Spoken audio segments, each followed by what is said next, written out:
Olá, vamos continuar com o nosso estudo dos recursos que o MSP430 oferece para trabalharmos com barramento e 2C. Na videoaula de hoje vamos usar um componente real, vamos usar um chip que é o PCF8574. Estranho, né? Por que esse chip? Bom, antes de prosseguirmos, vamos mudar aqui para o PowerPoint. Então esse aqui é o assunto 8, acessando o PCF8574. Esse chip, deixa eu mudar aqui, ele oferece uma porta paralela de 8 bits controlada por uma interface I2C.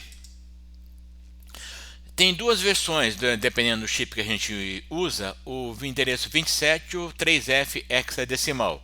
Cabe ao usuário ler lá o númerozinho no chip e descobrir qual é o endereço verdadeiro, qual é o endereço que ele está usando. Ou depois eu vou mostrar um truquezinho para vocês. Então o chip tem essa cara aí, a porta I2C, e 8 bits.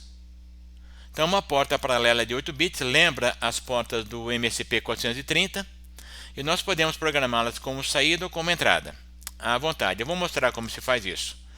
Ele vem nesse encapsulamento aqui, o DIP de 8 pinos, ou tem também o encapsulamento SOIC de 8 pinos, perfeito? Bom, ele é muito usado para interfacear com o LCD. Nós vamos usar o LCD sendo interfaceado por esse chip. Então esta é a principal razão de nós estudarmos o PCF8574. Então normalmente esse chip vem soldado numa pequena plaquinha. Estão vendo a plaquinha aqui?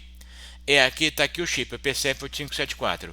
E aqui um barramento prontinho para ser soldado na traseira de um display LCD.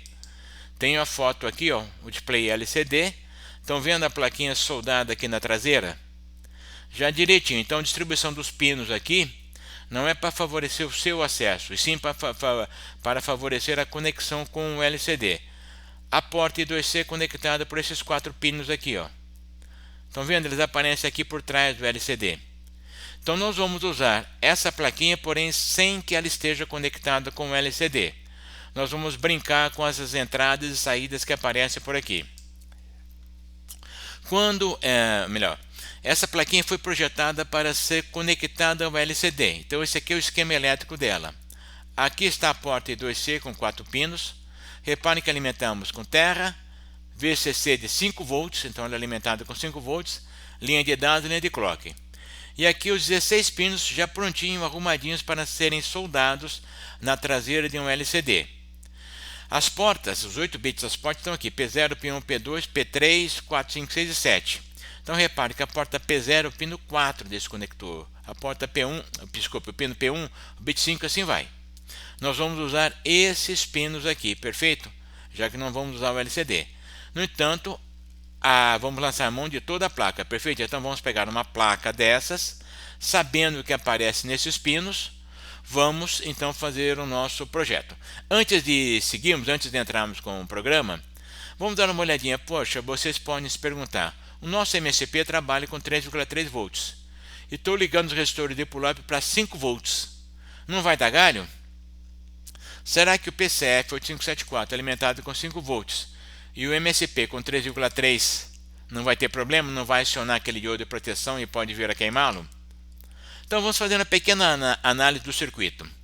Então está aqui o diodo de proteção do MSP430 interno.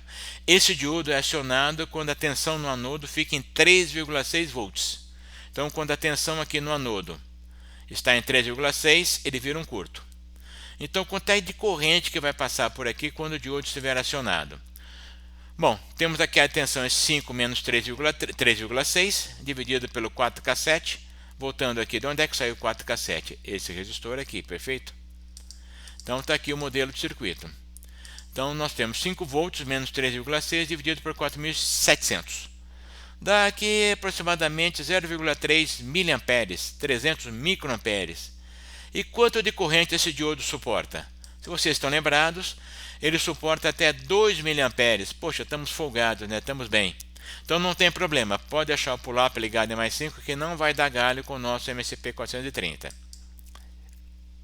Então vamos ao nosso programa 4. O programa 4 então pede o seguinte: vamos lançar a mão daquela plaquinha projetada para acionar o LCD, mas não vamos ligar o LCD.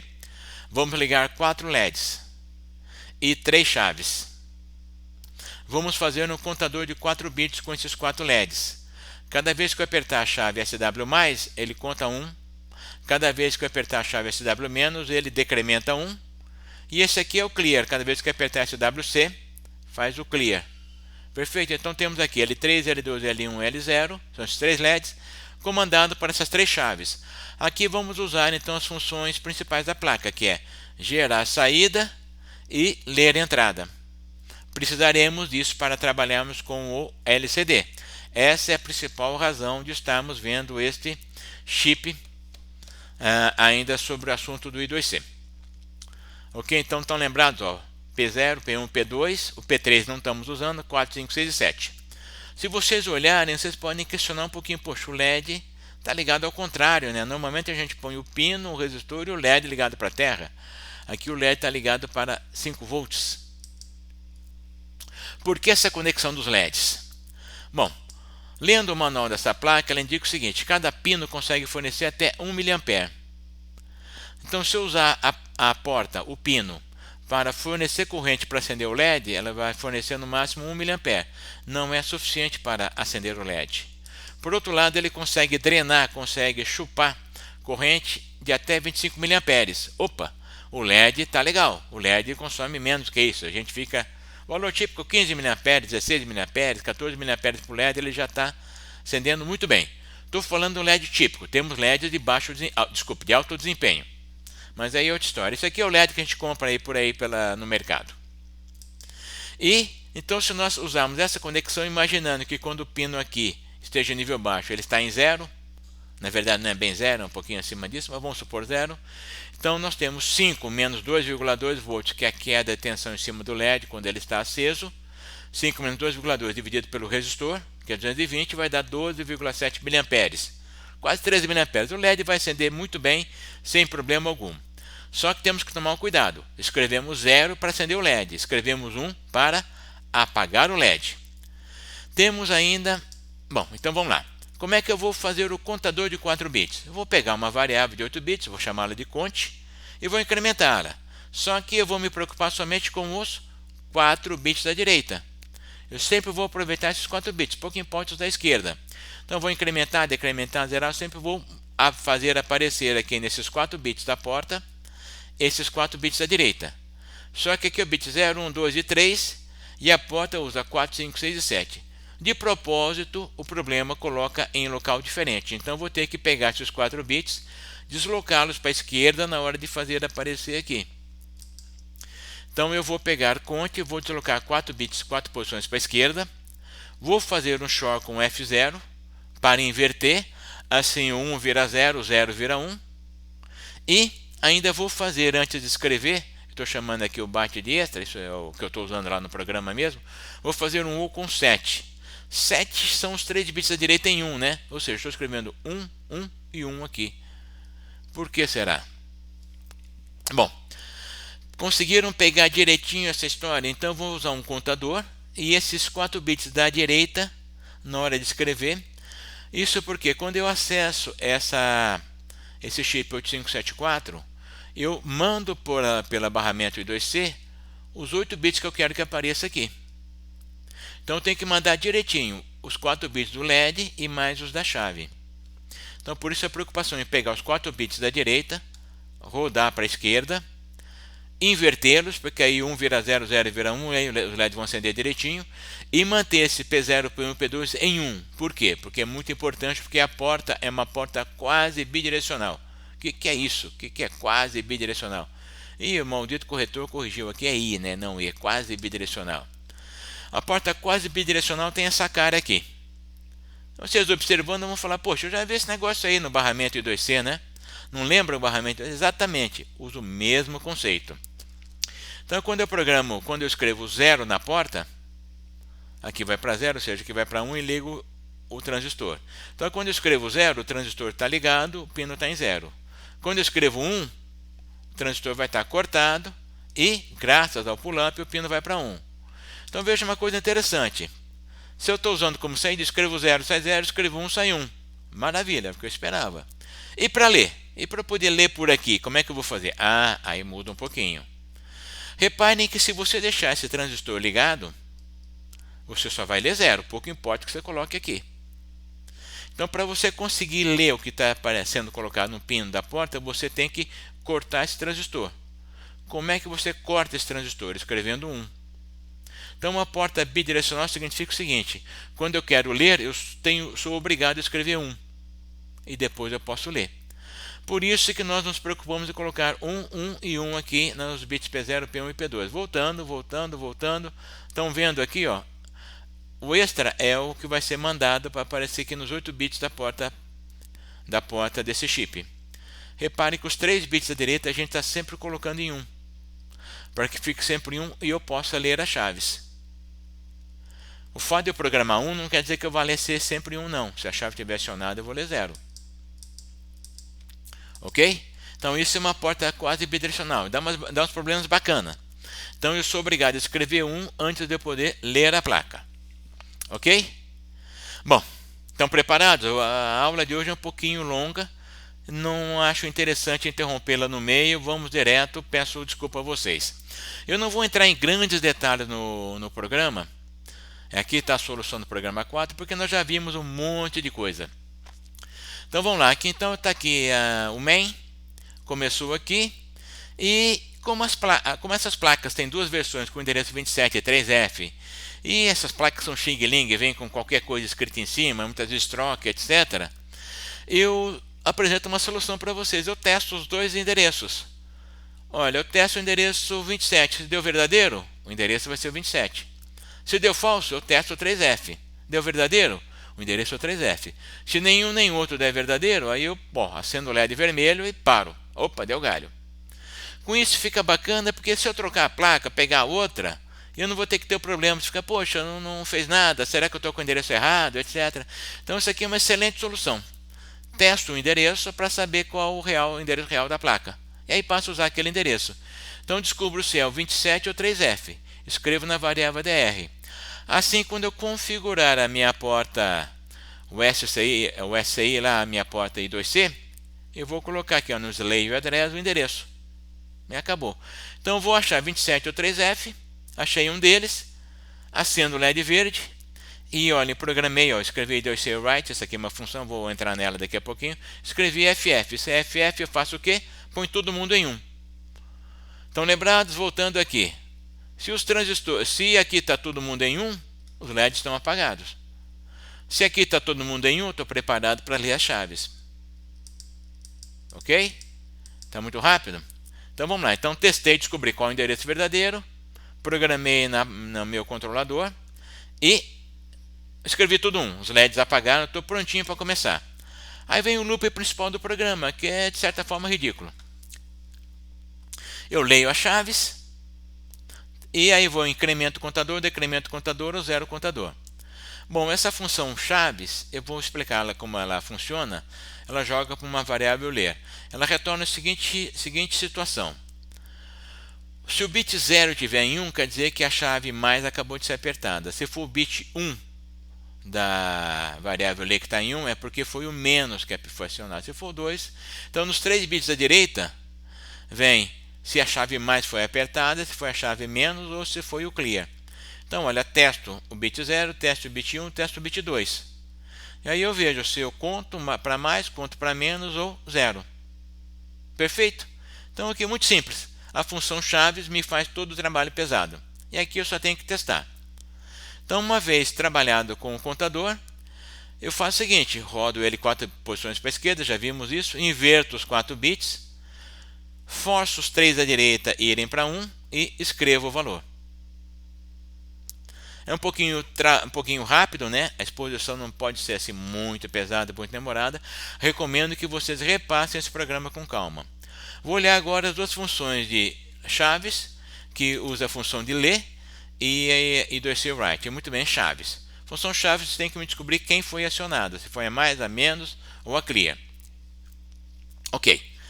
A lógica nós já vimos em outros programas por aí. Eu tenho aqui as variáveis estáticas. Estão lembrados da variável estática? O que é mesmo? variável estática é aquela que é criada na primeira vez que a função é chamada. Só que quando a função termina, ela não é destruída, ela permanece e se lembra do seu último valor. Porém, somente essa função consegue enxergá-la. Perfeito? Então temos aqui a função passada a chave mais, passada a chave menos e passado clear. Elas vão começar como todas abertas. Aí eu leio a porta 2C e faço um AND com 7, ou seja, separei os 3 bits à direita. Eu lembro que a chave apertada eu leio o bit correspondente em 0. Aí eu testo. Estão lembrados que a chave mais é o bit 0? Então, ó, eu li em AUX e fiz res igual a 0. A minha variável res. Ok? Muito bem, e aí testo o bit 0 do AUX. Se ele estiver em 0, significa que a chave SW+ foi apertada. Então, se a chave SW+ foi apertada e se o passado da chave mais era aberta, ou seja, se ela estava aberta e agora está fechada, porque ela acabou de ser acionada, eu aciono, ativo o bit 0 da variável res. Começou com 0. E marco, olha, agora o passado da chave mais é fechada. Bom, se eu testei e a chave mais está aberta, eu venho para esse else aqui. Olha no passado, bom, se ela está aberta agora e no passado estava fechada, o estado anterior dela, o estado passado, passa a ser aberto e acabou. Perfeito, eu faço isso com a chave SW+, a mesma rotina com a SW-, apenas mudando para bit 1 aqui, e a mesma coisa para SWC, que é o clear. Mais, menos C. Perfeito? É só olhar no programa. Tem uma pergunta para vocês aí agora. Não estão sentindo falta de alguma coisa? E os rebotes, o debounce? Não deveríamos colocar quando ela passou de aberta para fechada ou de fechada para aberta o debounce? Bom, acontece que como estou lendo a chave pela porta 2C, pego o resultado, tomo a decisão e depois repito a leitura, eu estou gastando tempo para ler a chave. E esse tempo está meio no limite, mas ele consegue eliminar o rebote. Se nós sentimos que está aparecendo rebote, nós podemos pôr um pequeno atrasozinho em algum lugar. Mas eu senti na maioria das vezes que não precisei disso, perfeito? Então, o restante da função chaves eu deixo para vocês darem uma olhada.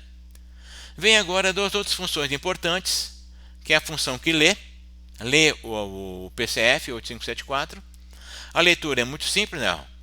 Configurei como leitura, mandei gerar o start e enquanto o start está em 1, estou parado aqui. Assim que o start for para 0, eu já gero o stop, porque eu quero ler um único valor. Aí fico esperando o RxFG para 1, foi para 1, eu leio o dado, ou seja, isso aqui vai me refletir na variável dado exatamente o que está em cada bit, em cada pin daquela porta. Eu estou pulando o NAC aqui, se vocês quiserem, vocês podem testar um NAC desse endereçamento aqui. E estou esperando o stop ir para 0. Foi para 0, eu retorno o dado que eu li aqui. Perfeito? Então o I2C read ele me retorna o estado dos 8 bits da porta do PCF 8574. E para escrever na porta? Para escrever na porta, uma função parecida, I2C write, recebe um dado. Olha aqui, ó. Eu sou agora mestre transmissor, peço para gerar o stat. Assim que o TXFG for para 1, eu indico o dado que eu quero transmitir, esse dado aqui, mando transmitir. Fico esperando o STT para 0. Aqui eu coloquei o teste de endereçamento. Se falhar o teste, eu acendo o LED vermelho e travo. Fiquei esperando o stop para 0 e acabou. Então tem as duas funções, read e write. Pedirei que vocês lessem essas funções novamente, acompanhassem pelo diagrama de tempo, nós já vimos. E a última função, que é a que testa endereço. Essa função lembra o primeiro programa que nós fizemos nesse assunto de 2C. Eu pego o endereço, transmito o endereço e testo o NAC.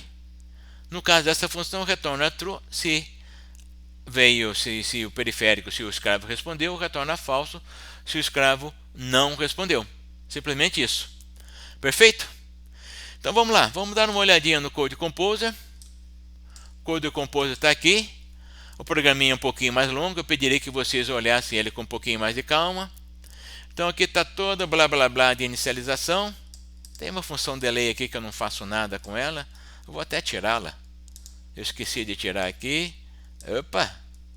Sumiu o delay. Não preciso dele. Aqui está a função main. Vou destacar o loop principal. Aliás, deixa eu fazer uma coisa, vamos aumentar o tamanho dessas letras, né? Ok, assim acho que melhora, né?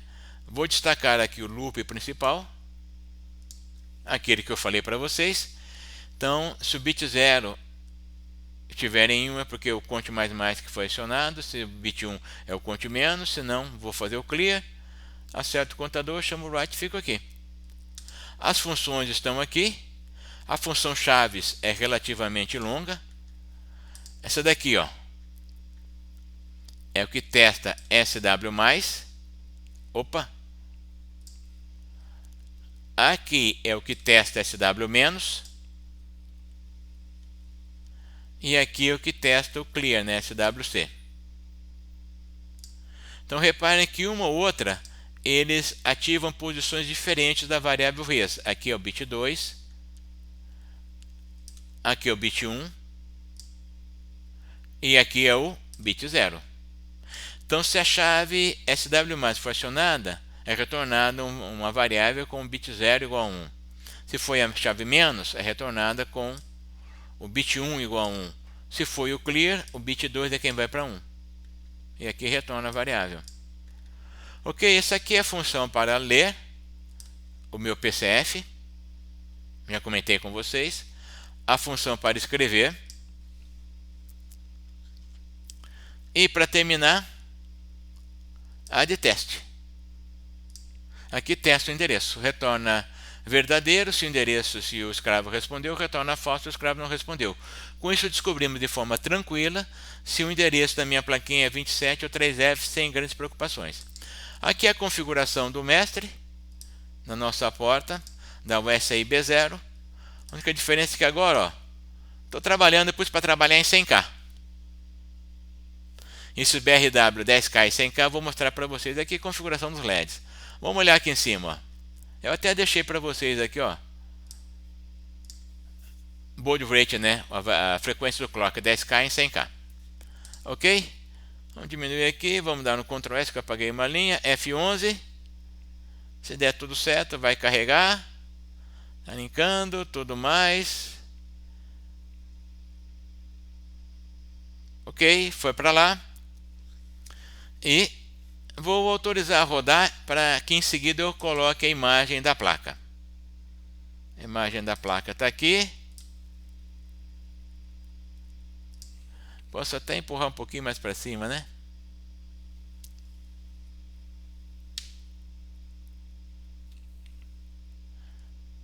Eu estou com um pequeno atraso entre a minha imagem da câmera, mas não vai fazer diferença não. Vou mostrar para vocês o funcionamento. Essa aqui é a chave SW+, essa aqui é SW- e essa aqui é o clear. Aqui estão os 4 LEDs. Aqui os 4 resistores, perfeito? Esse daqui é o barramento I2C. Então as chaves estão ligadas P0, P1, P2 por aqui, passa pela chave, vão para a terra. E os LEDs em P4, 5, 6 e 7, perfeito?